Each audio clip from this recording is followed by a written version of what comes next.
This is Hannibal and Piper here from thehannibaltv.com for a daily wrestling news update on this. It's a long weekend here in Canada. I don't know about the US, but I'll jump right into it. Smackdown only did a 0.4 rating again this week.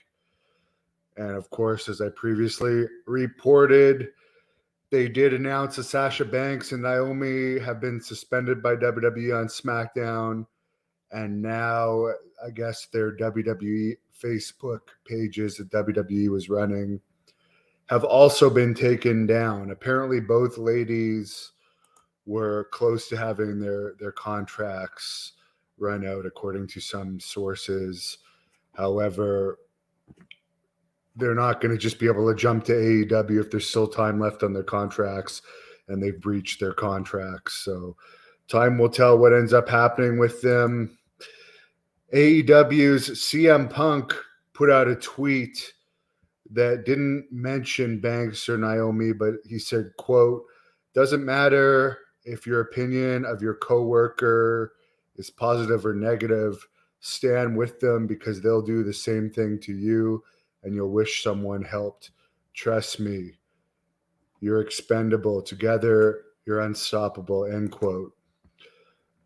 Well, I do agree with everyone in wrestling right now is pretty much expendable, other than maybe Brock Lesnar, who can still pop a rating, Roman Reigns, they've invested a lot of time in. Other than that, no one really makes any difference. So if you take the side of two people that refuse to just do a script, you're probably going to get fired or punished in some way. So I wouldn't take CM Punk's advice on that, but he's the one that some people are saying is making like $3 million a year. So maybe you should take his advice, but there's no one that really draws in WWE anymore. So they are all expendable. So, and it's not like these two walked out for that valid a reason. They just didn't like the creative. It wasn't like Austin when he walked out from jobbing to Brock Lesnar when Austin was arguably the top star in the company and they wanted him to job to a fairly new guy on Raw in an unadvertised match instead of a hyped pay-per-view match where Austin would have got a huge amount of the gate. So in other CM Punk news, somebody asked me during my live stream on Friday, or they made the comment that CM Punk was the worst UFC fighter ever. I am personally not sure he's the worst UFC fighter ever,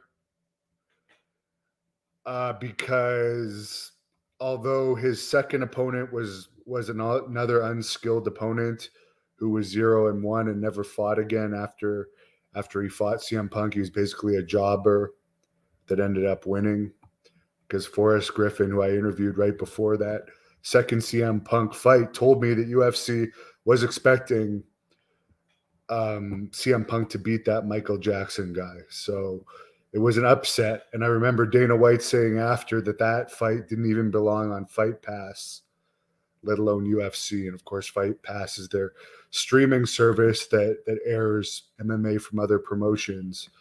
So he didn't get knocked out as fast as some other people have, and other people made some good points in the comments of this, that there were people in the earlier UFCs that were highly unskilled, but still, out of 3.3 thousand people that voted in a 24-hour period on this The Hannibal TV poll, 62% of you said yes, CM Punk is the worst fighter in UFC history.